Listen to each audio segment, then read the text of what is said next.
Siya classes में आप लोगों का स्वागत है। हम अपनी क्लास को शुरू करते हैं। आज की क्लास में हम देखेंगे बीए सेकंड सेमेस्टर गृह विज्ञान मेजर प्रश्न पत्र, जिसका नाम है वस्त्र विज्ञान एवं परिधान का परिचय एवं पारिवारिक संसाधन प्रबंध।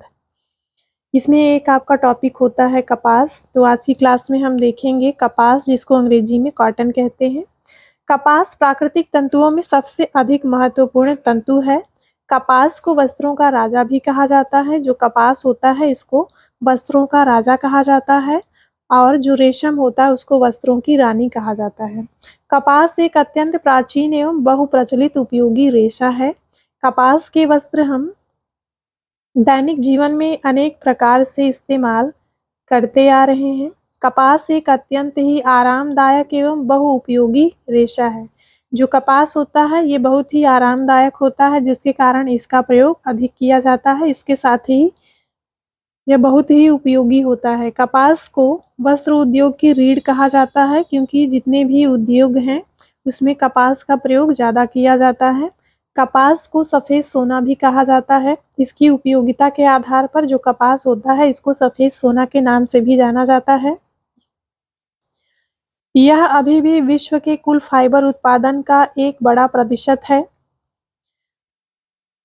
चलिए कपास के इतिहास को जान लेते हैं। कपास की खेती 5000 वर्षों से अधिक समय से की जा रही है। भारत को कपास का जन्मदाता कहा जाता है। यहाँ आर्यवर्त में ऋग्वैदिक काल से ही इसकी खेती की जाती रही है। हड़प्पा निवासी कपास के उत्पादन में विश्व भर में प्रथम माने जाते थे। भारत से ही यह पौधा चीन और विश्व के अन्य देशों में ले जाया गया। कपास का जो उत्पादन है ये सर्वप्रथम भारत में किया गया था, इसलिए भारत को कपास का जन्मदाता कहा जाता है। और कपास के बीज यहीं से ही विश्व के अन्य देशों में पहुंचाए गए या फिर ले जाए गए। कपास की जो खेती है ये 5000 वर्षों से अधिक समय से की जा रही है, और इसके साक्ष्य जो सभ्यता है, जिन सभ्यताओं की जैसे हड़प्पा सभ्यता की खुदाई हुई थी उसमें भी प्राप्त हुए थे कपास के साक्ष्य।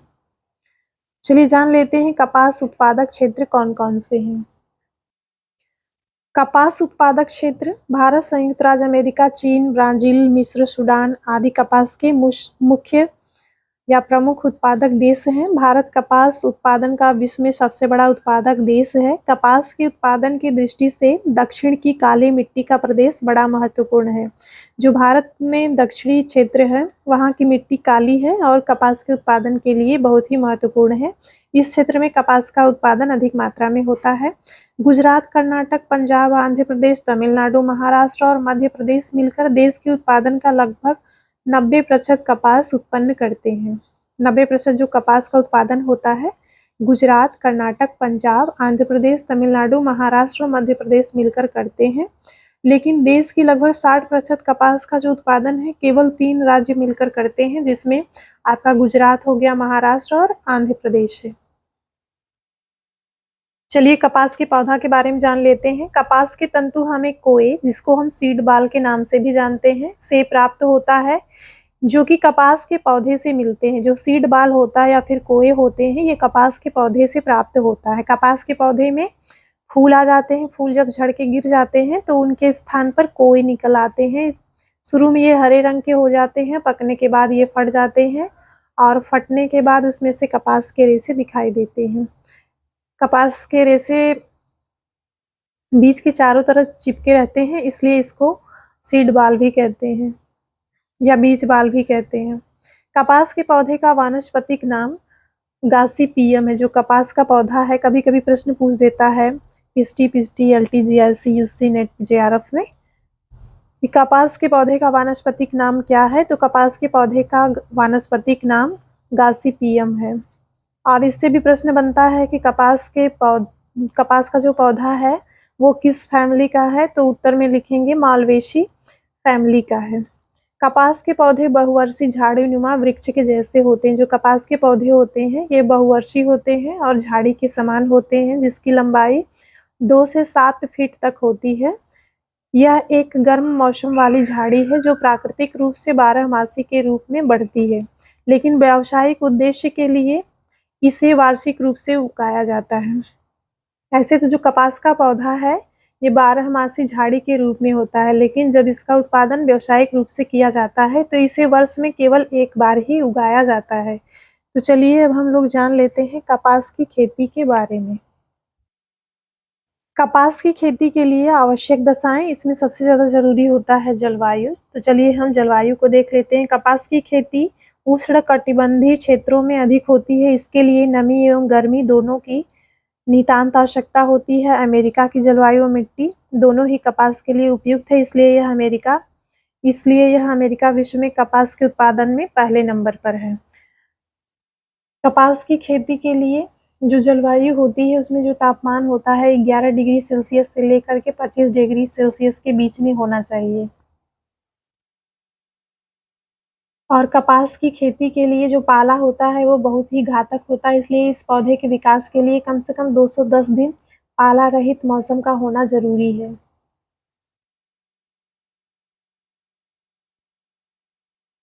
इसके बाद मिट्टी को देख लेते हैं। कपास के लिए काली मिट्टी सबसे अधिक उपयुक्त होती है क्योंकि इसमें पानी सोखने की अधिक क्षमता होती है। यह क्षारी भी होती है। क्षारी मिट्टी में उन्नत प्रकार के रेशे होते हैं। मिस्र की मिट्टी काली होने के साथ साथ क्षारी भी है, इसी कारण यहाँ के रेशे उच्च श्रेणी के होते हैं। जो कपास की खेती होती है इसके लिए काली भुरभुरी क्षारी मिट्टी आवश्यक होती है।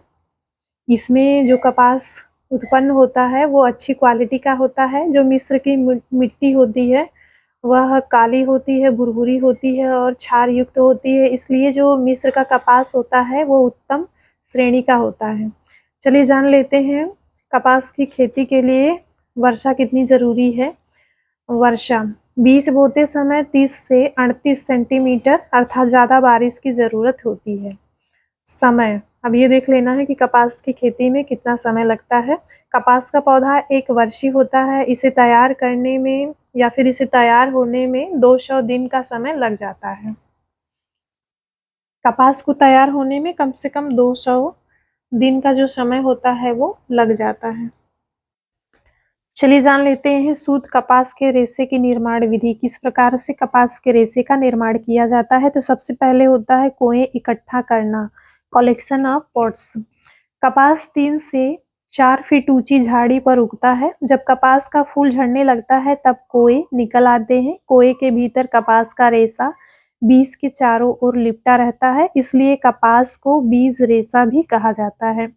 जब कोए पककर तैयार होकर फटने लगते हैं तब इन्हें हाथ से और मशीन से तोड़कर एकत्रित कर लेते हैं। अगर यह सही समय पर नहीं तोड़े गए तो धूप और धूल से यह गंदे और पीले हो जाते हैं। सबसे पहले जो कपास निर्माण की विधि होती है या फिर कपास से सूत निर्माण की विधि होती है उसमें सबसे पहले कोए को एकत्रित किया जाता है।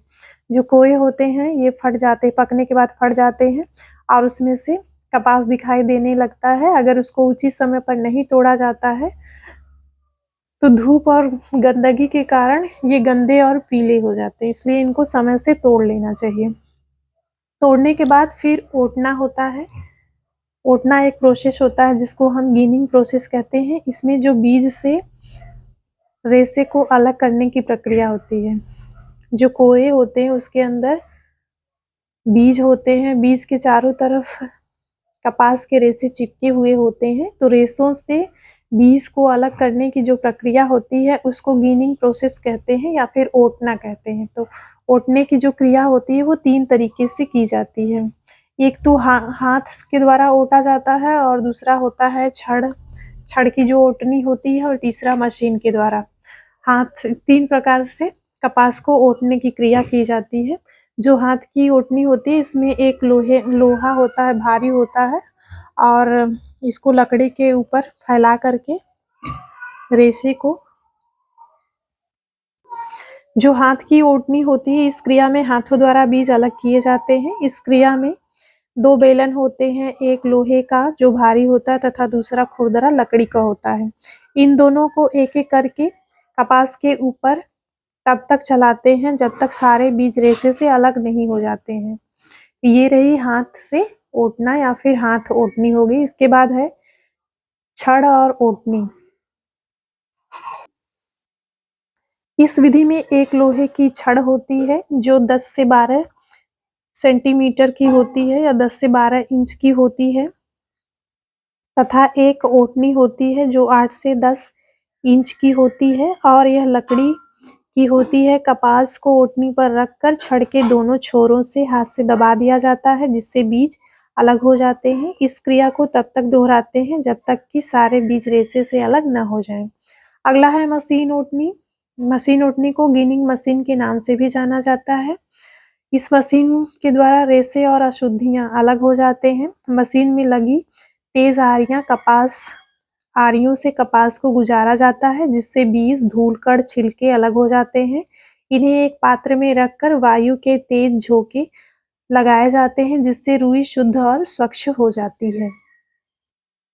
ओटने की क्रिया होने के बाद फिर गांठें बना ली जाती है। जो रुई होती है उसकी गांठें बना ली जाती है। गांठ बनाने की प्रक्रिया को बेलिंग के नाम से जाना जाता है। कपास को दबाकर गांठें बनाई जाती है। प्रत्येक गांठ 500 पाउंड की होती है जिसे जूट की बोरी में बांधकर मिल में भेज दिया जाता है।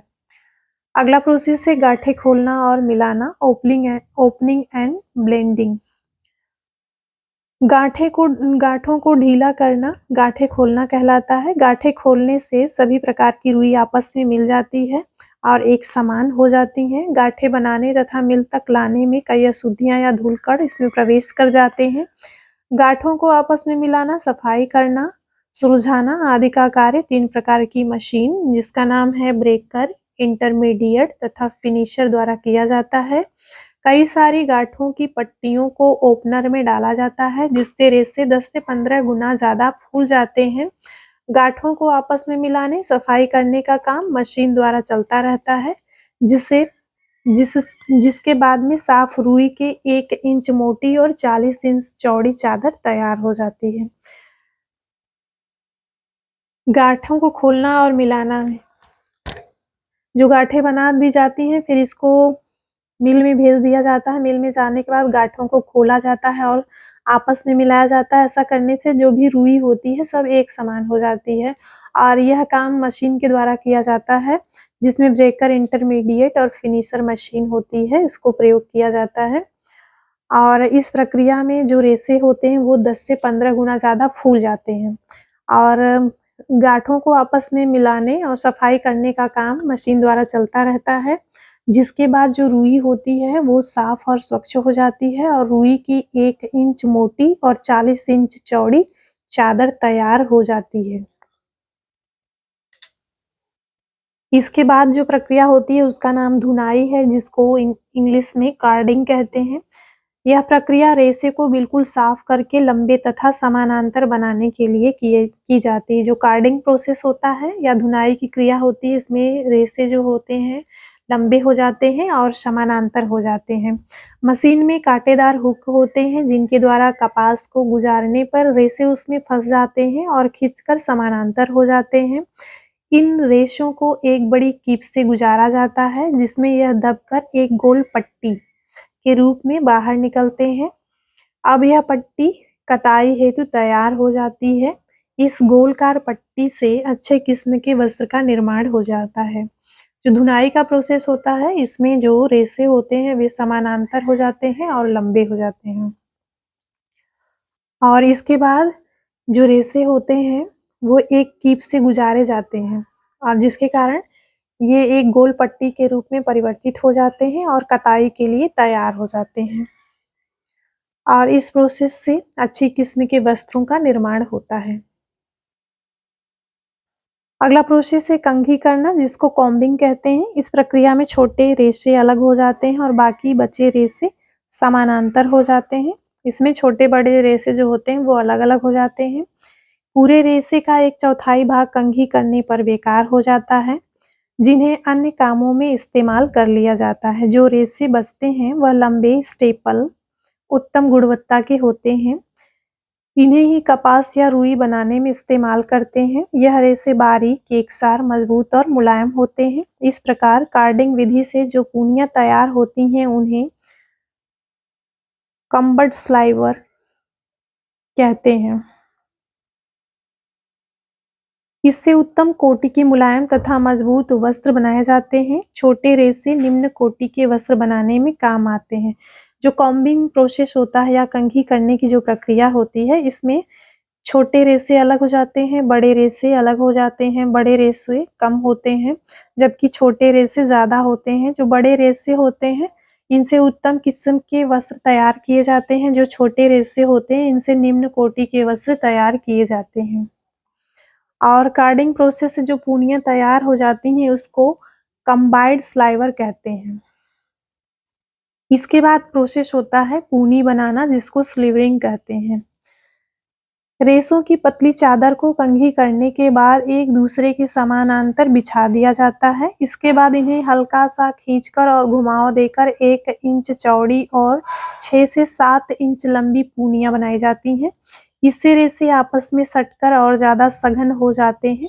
अब इन पूनियों को रोलिंग फ्रेम पर चढ़ाया जाता है। इस प्रकार इस मशीन से महीन व लंबी पूनियों का निर्माण होता है। अब इन पूनियों को रोलिंग फ्रेम पर चढ़ाया जाता है। इस प्रकार इस मशीन से महीन व लंबी पूनियों का निर्माण होता है, लेकिन इनमें तनाव सामर्थ्य का अभाव होता है, फलतः यह जरा से झटके से टूट जाते हैं। जो स्लीवरिंग प्रोसेस होती है, इसमें जो रेशा होता है वो बुनाई के लिए तैयार हो जाता है और इसमें हल्का सा खिंचाव देकर और घुमाव देकर 1 इंच चौड़ी और 6 से 7 इंच लंबी पूनियां बना ली जाती हैं। लेकिन ये पूनियां ऐसी होती हैं कि इनमें तनाव को सहने की क्षमता नहीं होती। थोड़ा सा खींचने पर या फिर दबाव पड़ने पर ये टूट जाती हैं। फिर मजबूती लाने के लिए कताई और बुनाई का प्रोसेस किया जाता है। तो चलिए देख लेते हैं कताई और बुनाई। अगला प्रोसेस है कताई और बुनाई, स्पिनिंग और वीविंग। ऊनी निर्माण के पश्चात सूत की कताई हाथ से या मशीन से होती है। मशीन में इन्हें कताई यंत्र पर चढ़ाया जाता है, जिसमें तेज चलने वाले रोलर्स लगे होते हैं। पूनियां जब इन रोलर्स के बीच से गुजरती हैं तो इनकी खिंचाई व बटाई भी होती है। कताई करने पर पर्याप्त ऐंठन दी जाती है, जिससे मजबूत धागा बनता है। इतनी बात समझ में आई कि जब पूनियां बन जाती हैं तो इन पूनियों को कताई यंत्र पे लगाया जाता है और रोलर्स उसमें लगे होते हैं। रोलर्स के बीच से पूनियों को गुजारा जाता है, तो इनकी खिंचाई व बटाई होती है। तो इस रोलर्स के अंदर जो पूनियां होती हैं, इनको खींचने का काम भी किया जाता है, जिसको ड्राइंग कहा जाता है, ड्राइंग। और इसके साथ ही उसमें हल्की सी बटाई या फिर ऐंठन भी दी जाती है। ऐसा करने से धागा जो बनता है वो मजबूत किस्म का बनता है, उसमें मजबूती आ जाती है। जो धागा निर्माण होता है, अगर ऐंठन दे करके कोई भी धागा तैयार किया जाता है तो वो मजबूत हो जाता है, उसमें तनाव को सहने की क्षमता आ जाती है। इन धागों को बॉबिन, स्पूल, लच्छी या बाल के रूप में समेट लिया जाता है। जो धागे बनते चले जाते हैं, इनको बॉबिन में, स्पूल में या फिर लच्छी या फिर बाल के रूप में समेट लिया जाता है। कताई के पश्चात वस्त्र की बुनाई शुरू होती है। जब पोनियों से कताई की जाती है तो धागा बन जाता है। जब धागा बन जाता है तो उस धागे से बुनाई किया जाता है। विभिन्न प्रकार की बुनाई से विभिन्न प्रकार के वस्त्र बनाए जाते हैं। जो बुनाई होती है वो कई प्रकार की होती है, जैसे सादी बुनाई हो गई, जटिल बुनाई हो गई, फैंसी बुनाई हो गई, या सादी बुनाई हो गई और फैंसी बुनाई हो गई। तो इनका प्रयोग करके विभिन्न प्रकार के वस्त्र तैयार किए जाते हैं। जैसे सादी बुनाई से लॉन्ग क्लॉथ का निर्माण होता है, मलमल और कैम्ब्रिक बनाया जाता है। सादी बुनाई का प्रयोग करके लॉन्ग क्लॉथ, मलमल और कैम्ब्रिक बनाया जाता है। फ्रिल बुनाई से डेनिम और जींस का कपड़ा बनता है। इसके बाद हम देख लेते हैं कताई और बुनाई के बाद फिर कौन सा प्रोसेस होता है, रंगाई और परिसज्जा का प्रोसेस होता है। बुने हुए वस्त्रों को कई रंगों की डाई से रंगा जाता है और इसके बाद विभिन्न प्रकार की परिसज्जा दी जाती है, ताकि कपड़े की सुंदरता बढ़े और जो कमियां कपड़े में उपस्थित है उन्हें खत्म किया जा सके। सूती वस्त्र में स्टार्च देना, रोएं साफ करना, ब्लीच करना, मर्सराइजिंग आदि परिसज्जाएं दी जाती हैं। परिसज्जा करने से जो वस्त्र होता है वो आकर्षक और सुंदर लगने लगता है, उसकी उपयोगिता में वृद्धि हो जाती है। तो आज की क्लास यहीं पे समाप्त होती है।